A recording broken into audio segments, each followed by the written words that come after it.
Breaking news, menurut hasil survei, Nasdem jadi partai gurem pasca dukung Anies. Ditulis oleh Ferry Padli dari laman siwar.com. Ke responden, jika pemilu diadakan pada hari ini, dari 16 partai berikut, partai mana yang Bapak Ibu pilih? Mayoritas memilih PDI Perjuangan dengan perolehan 20,19%. Kemudian diikuti dengan Partai Golkar sebesar 14,5%. Dan posisi ketiga ada Partai Gerindra 9,8%, kemudian PKS 8,3%, selanjutnya PKB 5,9% dan Nasdem 3,9%. Anies mau memaksakan diri untuk maju, dia harus mencari partai pengganti Nasdem sebagai backup cadangan. Kalau nggak ada, ya selamat tinggal.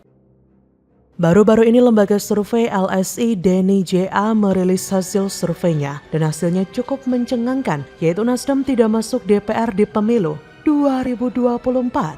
Diketahui, elektabilitas Nasdem hanya 3,9% saja, sedangkan untuk bisa masuk parlemen syarat perolehan suara partai minimal 4%. Berdasarkan hasil survei itu juga, PDIP masih berada di urutan pertama, disusul Golkar, Gerindra, PKS, PKB, dan Demokrat. Di bawahnya baru Nasdem.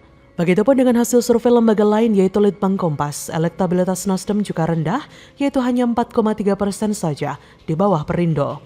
Hal ini senada dengan hasil survei yang dilakukan oleh Polmetrics, bahwasanya elektabilitas Nasdem tinggal 3,1% saja. Justru menurut Polmetrics, elektabilitas Demokrat yang naik. Pengen ketawa tapi takut tambah dewasa. Hahaha.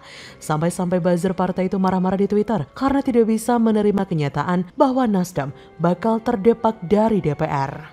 Seperti akun Twitter msyaiful05679244 dengan nada begitu kesal, LSI Denny JA surveinya dilokalisasi ya bro. Nasdem dengan manajemen melawan arusnya yang pasti masuk 3 besar di Senayan 2024.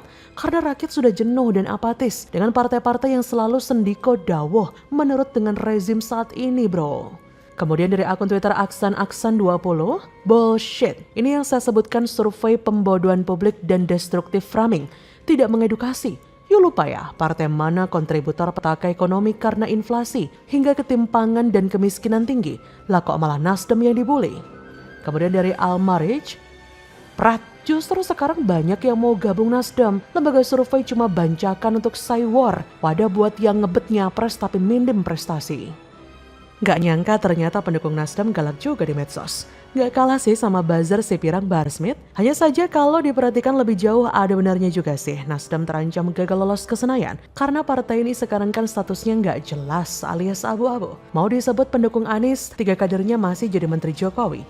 Mau disebut pendukung Jokowi tapi akrab dengan kelompok oposisi atau kelompok pengkritik Jokowi seperti PKS dan Partai Demokrat. Nasdem main 2 kaki inilah yang bikin orang hilang respek sama partai tersebut. Bahkan Sekjen PDIP Hasto Kristianto pernah beberapa kali mengusir partai ini dari koalisi pengusung pemerintah secara halus. Kemudian jangan lupa bahwa cukup banyak kader yang mundur dari Nasdem karena tidak setuju partai itu pendukung Anies. Mulai dari Nilo Jelantik yang sebelumnya menjabat sebagai Ketua Departemen Bidang UMKM Partai Nasdem. Ada pula anak Agung Ngurah Panji Astika, Frederick Lum Malente, Andreas Acui Simanjaya, dan Agus Rianto. Lantas, apa sih yang menjadi alasan mereka enggan lagi bergabung bersama dengan partai yang terkenal dengan slogan Restorasi Indonesia itu? Ada beberapa alasan sih, tapi yang paling menonjol adalah mereka nggak setuju partainya mengusung capres yang suka memainkan politik identitas. Yang mana pada Pilgub DKI 2017, Anies merangkul kelompok intoleran FPI dan HTI supaya terpilih menjadi gubernur DKI. Sekarang kelompok intoleran itu masih eksis dan berganti nama menjadi PA212. Dan masyurnya PA212 ini tak lepas dari peran Anies yang memberi mereka panggung di Monas. Celakanya, yang dilakukan oleh kelompok kader itu tidak ada manfaatnya sama sekali. Dikit-dikit demo, dikit-dikit minta sumbangan, dikit-dikit ngomongnya lengserkan Jokowi. Padahal jumlahnya hanya seuprit, gak lebih banyak dari jumlah sel sperma. Hahaha. Mereka gak sadar ya kalau mantan wali kota Solo itu didukung oleh 85 juta lebih rakyat Indonesia. Nah, karena sama-sama pendukung Anies, maka ada kemungkinan Bani Kadrun ini akan berkolaborasi dengan Nasdem ke depannya. Bisa jadi juga Novel Bamukmin akan semakin sering tampil di Metro TV sebagai narasumber dalam rangka menaikkan citra Anies dan menjelek-jelekan Presiden Jokowi. Ini juga yang bikin orang semakin gak suka sama Nasdem. Dan jangan salah-salah, yang memperebutkan suara kadrun pendukung Anies itu ada banyak loh Ferguson. PKS, Demokrat, Partai Umat, Partai Pelita yang didirikan oleh Din Samsudin, serta Partai Masyumi Reborn yang didirikan oleh Ketua kami, Ahmad Yani. Padahal jelas salah satu tujuan Nasdem mendukung Anies supaya mendapat suara dari kelompok ini. Ternyata banyak juga partai yang memperebutkan suara mereka. Apes betul si Paloh. Gara-gara salah dukung capres, hahaha. Sebelum terlambat masih ada waktu untuk mengusung AHY. Aher AHY. Jadi bagaimana menurut Anda?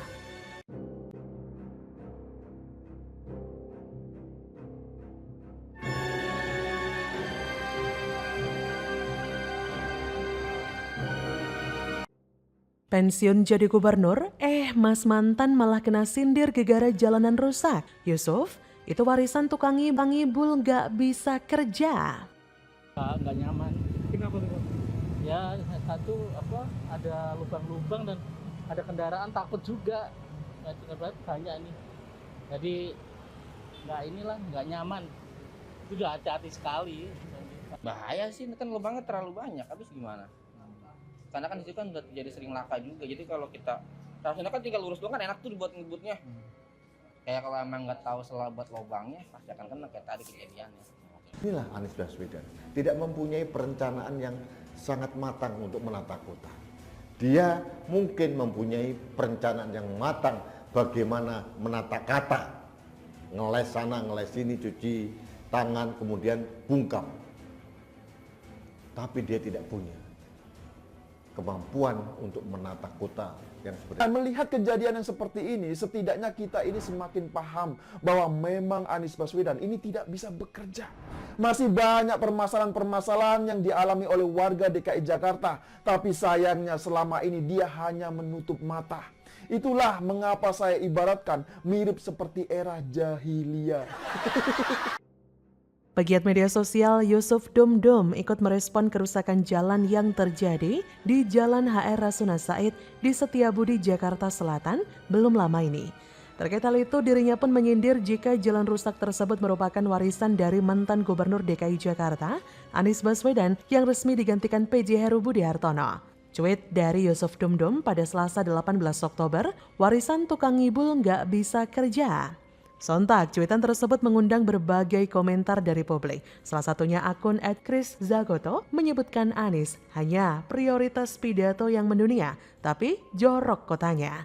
Hahaha, emang suka cerdas ya warganet tanah air kalau ngomongin blundernya Mas Mantan, apalagi kalau bicara soal kehancuran ibu kota yang diwariskan ke PJ Gubernur penggantinya. Sudah kenyang mah kita soal cacat Anies. Gelagat kurang baik untuk Anies tampaknya mulai berembus kencang. Kita bayangkan aja jika warga Jakarta cukup puas dengan kinerja Anies, mana mungkin jelang lengser jabatan Mas Mantan kebanjiran kritikan. Jadi wajar saja jika publik mempertanyakan hasil kinerjanya selama 5 tahun menjabat. Jangankan bicara soal hasil kerjanya apa, perawatan fasilitas publik seperti jalan pun Anies abaikan. Diketahui melansir dari newsdetik.com bahwa Jalan MT Haryono arah Jalan Jenderal Gatot Subroto, Jaksel, mulai diperbaiki. Sedangkan Jalan HR Rasuna Said di Kuningan, Jaksel masih dalam kondisi rusak parah. Kendaraan masih perlu berhati-hati saat melintasi ruas jalan tersebut. Seperti Jalan MT Haryono, Jalan HR Rasuna Said Jakarta Selatan sama-sama dilintasi proyek LRT. Kerusakan Jalan HR Rasuna Said sudah dirasakan pengendara sejak awal 2021. Perbaikan permanen berupa peningkatan jalan sudah lama tidak dilakukan di sini. Selama ini, perbaikan yang dilakukan hanyalah temporer, yaitu berupa penambalan. Sejak September, Dinas Bina Marga DKI Jakarta sudah menjanjikan peningkatan jalan, namun belum juga terrealisasi hingga hari ini di Jalan HR Rasuna Said. Perbaikan jalan baru dimulai di ruas MT Haryono arah Pancoran, satu ruas di dekat SPBU Shell. Harus diakui ya, Mas Mantan, Mas Anies memang kurang becus bekerja karena lebih mengagungkan kata-kata dan gagasan ketimbang kerja. Berbagai istilah spektakuler seperti naturalisasi, rumah lapis, taman banjir disebut tempat parkir air adalah sebagian kecil dari betapa amazingnya kagumnya kemampuan Anies mengolah kata-kata yang begitu mantap. Apalagi di penghujung masa jabatannya, Anies terlihat lebih sering keliling kota atau pulau untuk safari politik. Meski dibantai itu hanya hadir di acara biasa, emangnya kita ini bego ya? Makanya nggak heran kalau PJ Gubernur penggantinya mengatakan jika dirinya akan fokus bekerja memimpin ibu kota Jakarta. Ya, karena memang faktanya Anies hanya mewariskan kehancuran bagi penggantinya.